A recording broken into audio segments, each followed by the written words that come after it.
जिस आदमी को उसकी पत्नी ने सिर्फ एक टेलर कहकर छोड़ दिया था, वही आदमी 8 साल बाद उसी गांव में कलेक्टर की गाड़ी से उतरा।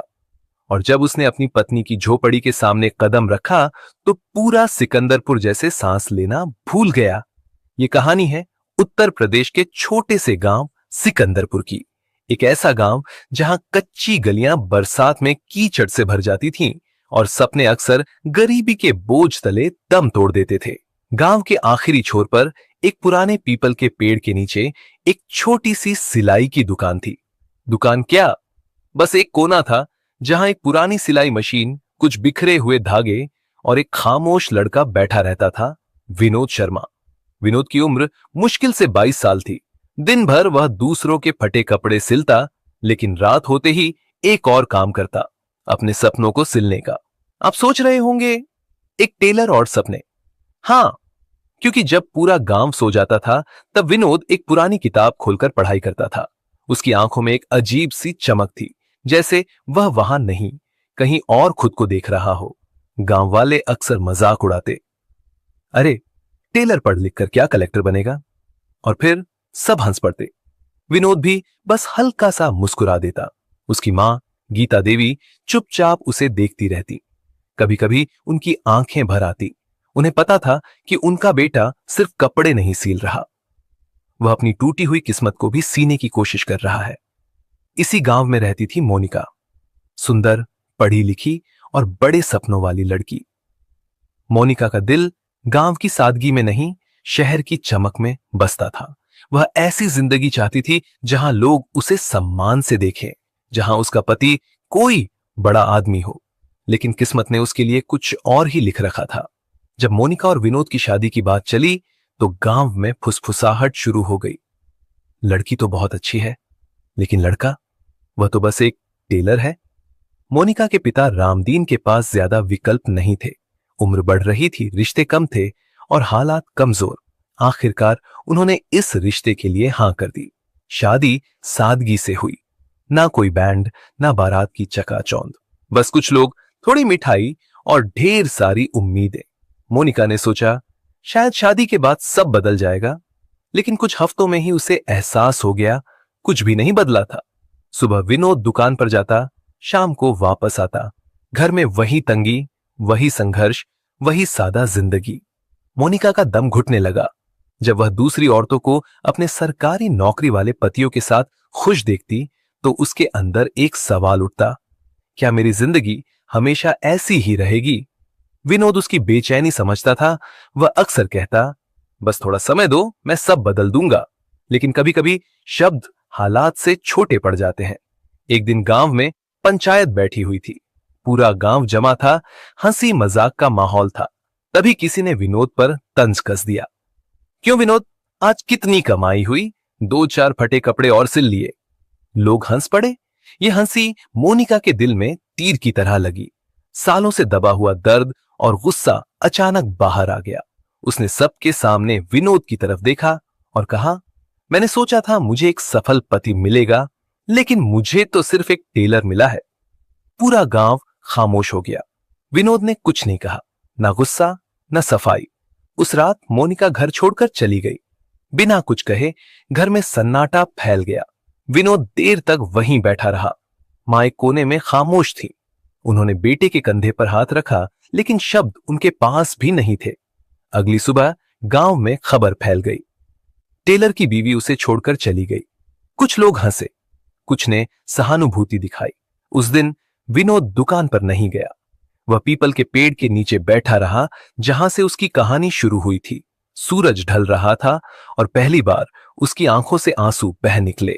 उस रात विनोद बहुत रोया। अगली सुबह जब गांव जागा, विनोद गायब था। न वह दुकान पर था, न घर पर। बस मेज पर एक छोटा सा कागज रखा था जिस पर लिखा था, मां मुझे माफ करना, जब तक कुछ बन नहीं जाता वापस नहीं आऊंगा। गीता देवी ने कांपते हाथों से वह कागज उठाया और अपने सीने से लगा लिया। शब्द बहुत छोटे थे, लेकिन उनका मतलब बहुत बड़ा था। उन्हें समझ आ गया, आज उनका बेटा घर छोड़कर भागा नहीं है, बल्कि अपनी किस्मत से लड़ने निकला है। एक मां होने के नाते उनके दिल में दर्द भी था और गर्व भी। उन्होंने आसमान की तरफ देखा जैसे चुपचाप दुआ कर रही हो। जाओ बेटा, अब दुनिया को दिखा दो कि तुम कौन हो। उधर मोनिका अपने मायके में थी। उसे यकीन था कि विनोद जल्द ही उसे मनाने आएगा, शायद रोएगा, माफी मांगेगा, उसे वापस लाने की कोशिश करेगा। लेकिन दिन बीत गए, ना कोई फोन, ना कोई संदेश, ना कोई खबर। धीरे धीरे उसकी बेचैनी गुस्से में बदल गई। क्या उसे फर्क भी नहीं पड़ा? उसने खुद से पूछा। कुछ ही हफ्तों में पंचायत में तलाक की बात उठी। सबकी नजरें मोनिका पर थीं। यह उसका आखिरी फैसला था। उसके पिता रामदीन ने आखिरी बार समझाया, बेटी, वो गरीब है लेकिन दिल का बुरा नहीं है। जिंदगी पैसे से नहीं, इंसानियत से चलती है। मोनिका ने बिना सोचे जवाब दिया, बाबूजी, मुझे गरीबी से डर लगता है। मैं पूरी जिंदगी ऐसे नहीं जी सकती। और बस एक दस्तखत ने सब खत्म कर दिया। रिश्ता कागज पर खत्म हुआ, लेकिन उसके निशान दोनों की जिंदगी में हमेशा के लिए रह गए। उधर विनोद प्रयागराज पहुंच चुका था, एक अनजान शहर जहां हजारों चेहरे थे, लेकिन कोई उसे पहचानने वाला नहीं। पहले ही दिन उसे समझ आ गया, यहां सपनों की कीमत पसीने से चुकानी पड़ती है। दिन में वह मजदूरी करता, ईंटें उठाते उठाते हाथों में छाले पड़ जाते, और रात को वह एक सस्ती धर्मशाला के कोने में बैठकर पढ़ाई करता। कभी कभी लोग उससे पूछते, इतनी मेहनत क्यों कर रहे हो, क्या मिलेगा इससे? विनोद शांत स्वर में जवाब देता, अब मेरे पास हारने का कोई विकल्प नहीं है। यह सिर्फ एक जवाब नहीं था, यह उसकी जिद थी। कई रातें ऐसी आईं जब उसे भूखा सोना पड़ा। कई दिन ऐसे भी आए जब मजदूरी नहीं मिली। एक बार तो तेज बुखार में पूरी रात कांपता रहा। जेब में इतने पैसे भी नहीं थे कि दवा खरीद सके। उस रात उसे मोनिका की वह बात याद आई, मुझे तो सिर्फ एक टेलर मिला है। वह वाक्य उसके दिल में आग की तरह जल उठा। लेकिन इस बार वह आग उसे जलाने के लिए नहीं, बल्कि आगे बढ़ाने के लिए थी। कभी कभी किसी का अपमान ही आपकी सबसे बड़ी ताकत बन जाता है। एक दिन मजदूरी करते हुए वह एक सरकारी दफ्तर के बाहर काम कर रहा था। उसने देखा एक गरीब बुजुर्ग अपने कागज लेकर अधिकारी के सामने खड़ा था। उसके सारे दस्तावेज सही थे, फिर भी अधिकारी उसे डांट रहा था। बुजुर्ग की आंखों में बेबसी थी। वह बार बार कह रहा था, साहब, मैंने सब सही किया है, लेकिन उसकी आवाज कोई नहीं सुन रहा था। विनोद यह सब चुपचाप देखता रहा। उस दिन उसके अंदर एक नया विचार पैदा हुआ। उसने खुद से पूछा, अगर सिस्टम गरीबों को दबाता है तो क्यों ना मैं खुद सिस्टम का हिस्सा बन जाऊं। यही वह दिन था जब पहली बार उसने सिविल सेवा परीक्षा के बारे में गंभीरता से सोचा। उसने अपनी किताब खोली और पढ़ना शुरू कर दिया। पहला प्रयास असफल, दूसरा प्रयास उससे भी बुरा, तीसरे प्रयास तक उसके पास पैसे खत्म हो गए। उसे अपनी किताबें तक गिरवी रखनी पड़ी। सोचिए, एक इंसान जिसके पास किताबें ही उसकी सबसे बड़ी पूंजी हो और उसे वही बेचनी पड़ जाए। लेकिन विनोद नहीं रुका, क्योंकि अब यह सिर्फ एक सपना नहीं था, यह उसकी पहचान की लड़ाई बन चुकी थी। इसी बीच एक खबर ने उसे अंदर से तोड़ दिया। उसकी मां गीता देवी अब इस दुनिया में नहीं रही। विनोद स्टेशन के प्लेटफॉर्म पर घंटों बैठा रहा। आंखों में आंसू नहीं थे। कभी कभी दर्द इतना गहरा होता है कि आंसू भी साथ छोड़ देते हैं। वह अपनी मां का अंतिम दर्शन भी नहीं कर पाया। उस दिन उसने आसमान की तरफ देखा और धीरे से कहा, मां, अब मैं पीछे नहीं हटूंगा। साल गुजरते गए। संघर्ष ने उसे कमजोर नहीं बल्कि मजबूत बना दिया। और फिर वह दिन आया। 8वें साल का रिजल्ट घोषित हुआ। लाखों नामों के बीच एक नाम चमक रहा था, विनोद शर्मा, वही लड़का जिसे लोग सिर्फ टेलर कहते थे। जब उसे नियुक्ति पत्र मिला तो वह सबसे पहले अपनी मां की तस्वीर के पास गया, कागज को तस्वीर के सामने रखा और धीरे से कहा, मां, मैं बन गया। उधर सिकंदरपुर गांव में किसी को इस बात की खबर तक नहीं थी। जिस लड़के का मजाक उड़ाया गया था वह अब जिले का सबसे बड़ा अधिकारी बन चुका था। समय चुपचाप अपना खेल खेल चुका था, क्योंकि विनोद की पहली पोस्टिंग वहीं हुई जहां उसकी कहानी शुरू हुई थी। प्रतापगढ़ जिला, वही मिट्टी, वही लोग, वही गलियां। लेकिन इस बार एक फर्क था। अब उसके नाम के आगे लिखा था, जिला कलेक्टर विनोद शर्मा। जिस हाथ ने कभी फटे कपड़े सिले थे आज वही हाथ सरकारी फाइलों पर फैसले लिख रहा था। जिस इंसान को कभी पंचायत में बोलने का अधिकार नहीं था, आज उसकी एक आवाज पर पूरा सिस्टम चल सकता था। पहले दिन जब विनोद कलेक्टर ऑफिस पहुंचा तो कोई दिखावा नहीं था। वह चुपचाप गाड़ी से उतरा, फिर बिना कुछ कहे अपने कमरे में चला गया। बाहर अधिकारी खड़े थे, कर्मचारी खड़े थे, लेकिन विनोद के चेहरे पर कोई भाव नहीं था। शायद वह जानता था ये जीत दुनिया को दिखाने के लिए नहीं, बल्कि खुद से किए गए वादे को निभाने के लिए थी। उस शाम उसने जिले की पहली रिपोर्ट मंगवाई, क्योंकि अब वह सिर्फ विनोद नहीं था, वह उन लाखों गरीब लोगों की उम्मीद था जिन्हें आज भी कोई सुनने वाला चाहिए। कलेक्टर ऑफिस की मेज पर फाइलों का ढेर लगा हुआ था। हर फाइल अपने अंदर किसी की समस्या, किसी की शिकायत और किसी की मजबूरी छुपाए बैठी थी। विनोद एक एक पन्ना ध्यान से पढ़ रहा था। अब वह सिर्फ एक अधिकारी नहीं था, वह जानता था कि हर फैसला किसी की जिंदगी बदल सकता है। तभी एक फाइल पर उसकी नजर ठहर गई। शीर्षक लिखा था, नहर किनारे बने अवैध कब्जों पर तुरंत कार्रवाई आवश्यक। वह पन्ने पलटता गया और अचानक उसकी उंगलियां रुक गई। नाम था सिकंदरपुर, उसका अपना गांव, वही मिट्टी, वही गलियां, वही पीपल का पेड़ जिसके नीचे कभी वह अपनी सिलाई मशीन लेकर बैठता था। एक पल के लिए वह फिर से वही 22 साल का लड़का बन गया, जिसके पास सपने तो थे लेकिन पहचान नहीं। रिपोर्ट में साफ लिखा था, नहर किनारे बनी झोपड़ियों को हटाना जरूरी है। विनोद ने फाइल धीरे से बंद कर दी। वह कुर्सी से उठा, खिड़की के पास जाकर खड़ा हो गया। कुछ देर बाद उसने शांत स्वर में कहा, कल सिकंदरपुर चलेंगे। उधर सिकंदरपुर में जिंदगी ने एक अलग ही करवट ले ली थी। वही मोनिका जिसे कभी अपनी पसंद पर पूरा भरोसा था, आज आईने में खुद को पहचान नहीं पाती थी। कभी उसने सोचा था कि पैसा, बड़ा घर और समाज में ऊंचा रुतबा यही असली खुशी है, लेकिन क्या सच में ऐसा होता है? क्योंकि जिंदगी अक्सर हमें वही सिखाती है जिसे हम समझना नहीं चाहते।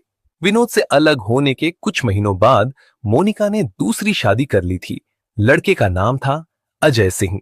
पहली नजर में अजय बिल्कुल वैसा ही था जैसा मोनिका ने हमेशा चाहा था। शहर में घर, अच्छा पहनावा, लोगों में पहचान। शादी के शुरुआती दिनों में सब कुछ किसी सपने जैसा लग रहा था। मोनिका ने सोचा, अब मेरी जिंदगी वैसी ही होगी जैसी मैंने चाही थी। लेकिन हर चमक सोना नहीं होती। धीरे धीरे अजय का असली चेहरा सामने आने लगा। वह शराब पीने लगा, छोटी छोटी बातों पर गुस्सा करता, कभी कभी हाथ भी उठा देता। मोनिका को समझ नहीं आता, क्या यही वह जिंदगी थी जिसके लिए उसने सब कुछ छोड़ा था? समय के साथ हालात और बिगड़ते गए। घर का सामान बिकने लगा, पहले गहने, फिर जमीन और आखिर में घर भी। एक रात अजय घर से निकला और फिर कभी वापस नहीं आया। ना कोई फोन, ना कोई खबर। अब मोनिका बिल्कुल अकेली थी। जब उसने अपने मायके का दरवाजा खटखटाया तो वहां भी उसे अपनापन नहीं मिला। आखिरकार मजबूरी ने उसे वहीं ला खड़ा किया जहां से वह भागना चाहती थी, सिकंदरपुर। लेकिन इस बार वह एक दुल्हन बनकर नहीं, बल्कि एक बेघर औरत बनकर लौटी थी। नहर के किनारे बनी एक छोटी सी झोपड़ी अब उसका घर थी। जहां कभी वह सम्मान के सपने देखती थी, वहां अब 2 वक्त की रोटी ही उसकी सबसे बड़ी जरूरत बन गई थी। एक दिन अचानक गांव में खबर फैल गई, कलेक्टर साहब आने वाले हैं।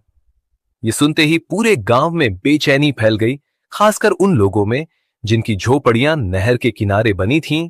सबको डर था, अब बुलडोजर आएगा और सब खत्म हो जाएगा। मोनिका ने भी यह खबर सुनी। उसके हाथ कांपने लगे। उसने अपनी झोपड़ी की दीवारों को देखा जो मुश्किल से खड़ी थी और खुद से पूछा, अगर यह भी छिन गया तो मैं कहां जाऊंगी? उस रात उसे नींद नहीं आई। बार बार अतीत उसके सामने आ खड़ा हुआ। विनोद का चेहरा, उसकी खामोशी, उसका धैर्य। एक पल के लिए उसके मन में ख्याल आया, अगर मैंने उसे नहीं छोड़ा होता तो क्या आज मेरी जिंदगी अलग होती? लेकिन फिर उसने खुद को समझाया, नहीं, वह तो सिर्फ एक टेलर था। अगली सुबह गांव की तरफ सरकारी गाड़ियों का काफिला बढ़ने लगा। लोग अपने अपने घरों से बाहर निकल आए। हर कोई सड़क के किनारे खड़ा था। सबकी नजर उस पहली गाड़ी पर थी। गाड़ी धीरे धीरे आकर रुकी। ड्राइवर बाहर निकला और पीछे का दरवाजा खोला। एक आदमी बाहर आया। सफेद सादी शर्ट, सीधा व्यक्तित्व और चेहरे पर वही शांत गंभीरता। लेकिन अब उसके साथ एक नई पहचान जुड़ चुकी थी। पूरा गांव देखते रह गया। मोनिका के हाथ से पानी का लोटा गिरकर जमीन पर बिखर गया। उसकी सांसें तेज हो गई, क्योंकि वह चेहरा उसके लिए अनजान नहीं था। वह विनोद था, वही आदमी जिसे उसने कभी सबके सामने सिर्फ एक टेलर कहा था। फर्क सिर्फ इतना था, अब वह टेलर नहीं, जिला कलेक्टर विनोद शर्मा था। भीड़ में से किसी ने धीमे से फुसफुसाया, अरे ये तो वही है, टेलर वाला विनोद। यह आवाज हवा में तैरती हुई मोनिका के कानों तक पहुंची। उसका दिल जोर जोर से धड़कने लगा, पैर जैसे जमीन में धंस गए हों। वह अपनी झोपड़ी के बाहर खड़ी थी, लेकिन चाह कर भी कहीं छुप नहीं सकती थी। विनोद की नजर भी उस पर पड़ी, बस एक पल के लिए। ना कोई हैरानी, ना गुस्सा, ना ताना। फिर वह बिना रुके आगे बढ़ गया। सरकारी अधिकारी तुरंत सक्रिय हो गए। फाइलें खुलने लगी। सिपाही इधर उधर खड़े हो गए। थोड़ा दूर बुलडोजर भी तैयार खड़ा था, जैसे बस एक आदेश का इंतजार कर रहा हो। पूरा गांव अपनी सांसें रोके खड़ा था। यह सिर्फ झोपड़ियों का फैसला नहीं था, ये कई जिंदगियों का फैसला था। विनोद ने धीरे धीरे चारों तरफ देखा। वही मिट्टी, वही लोग, वही जगह जहां कभी उसे सिर्फ एक टेलर कहा गया था। उसकी नजर नहर पर गई, फिर झोपड़ियों पर, और आखिर में उस झोपड़ी पर जाकर ठहर गई जहां मोनिका खड़ी थी। उसने अफसर के हाथ से फाइल ली, ध्यान से पढ़ने लगा। उस पल मोनिका को लगा जैसे समय रुक गया है। उसके मन में एक ही सवाल घूम रहा था, क्या आज वह मुझसे बदला लेगा? क्योंकि आज उसके सामने कोई कमजोर इंसान नहीं, बल्कि कानून की ताकत खड़ी थी। लेकिन तभी कुछ ऐसा हुआ जिसकी किसी ने उम्मीद नहीं की थी। विनोद एक झोपड़ी के पास खड़े बुजुर्ग के पास गया और पूछा, बाबा, यहां कब से रह रहे हैं आप? बुजुर्ग ने कांपती आवाज में जवाब दिया, साहब, 20 साल से। विनोद ने पास खड़े एक बच्चे के सिर पर हाथ रखा। एक औरत की समस्या ध्यान से सुनी। वह सिर्फ एक अधिकारी की तरह नहीं, बल्कि एक इंसान की तरह व्यवहार कर रहा था। गांव वाले हैरान थे, क्योंकि उन्होंने अफसरों को हमेशा आदेश देते देखा था, किसी का दर्द समझते नहीं। फिर विनोद की नजर मोनिका पर गई। इस बार वह रुका। मोनिका के कदम अपने आप आगे बढ़ने लगे। वह उसके सामने आकर खड़ी हो गई। उसकी आंखें झुकी हुई थीं, आवाज कांप रही थी। धीरे से उसने कहा, विनोद। ये वही नाम था जिसे उसने सालों से अपने अंदर दबा रखा था। विनोद चुप रहा। मोनिका की आंखों से आंसू गिरने लगे। मुझसे बहुत बड़ी गलती हो गई, मुझे माफ कर दो। पूरा गांव यह दृश्य देख रहा था। सबको लग रहा था अब विनोद कुछ कहेगा, शायद गुस्सा निकालेगा, शायद उसे उसके फैसले की सजा सुनाएगा। लेकिन विनोद ने कुछ नहीं कहा। उसने सिर्फ फाइल मंगवाई। वह कानून के नियमों को ध्यान से पढ़ने लगा। फिर दूसरी रिपोर्ट मंगवाई। अफसरों से कुछ सवाल पूछे। अफसर खुद हैरान थे, क्योंकि विनोद हर छोटी से छोटी बात की जांच कर रहा था। कुछ देर बाद उसने शांत स्वर में आदेश दिया, नहर की सीमा दोबारा नापी जाए। माप तोल शुरू हुई और फिर एक सच्चाई सामने आई। पुरानी रिपोर्ट में गलती थी। झोपड़ियां नहर की असली सीमा से थोड़ा बाहर थीं। मतलब कानून के अनुसार उन्हें तोड़ा नहीं जा सकता था। विनोद ने तुरंत आदेश दिया, कार्रवाई रोक दी जाए। बुलडोजर का इंजन बंद हो गया। लोगों के चेहरों पर राहत साफ दिखाई दे रही थी। मोनिका वहीं खड़ी थी। उसे यकीन नहीं हो रहा था, जिस इंसान को उसने कभी अपमानित किया था, आज उसी इंसान ने उसकी छत बचा ली। विनोद उसकी तरफ बढ़ा। इस बार उसने पहली बार उससे कुछ कहा, अगर मैं आज भी सिर्फ एक टेलर होता तो क्या तुम मुझे इंसान समझती? मोनिका के पास कोई जवाब नहीं था, क्योंकि सच अक्सर बहुत देर से समझ आता है। विनोद ने और कुछ नहीं कहा। उसने फाइल बंद की, मुड़ा और अपनी गाड़ी की तरफ बढ़ गया। सरकारी काफिला धीरे धीरे गांव से निकल गया, लेकिन मोनिका वहीं खड़ी रह गई। आज पहली बार उसने समझा, गरीबी किसी इंसान की पहचान नहीं होती और अमीरी किसी इंसान की कीमत तय नहीं करती।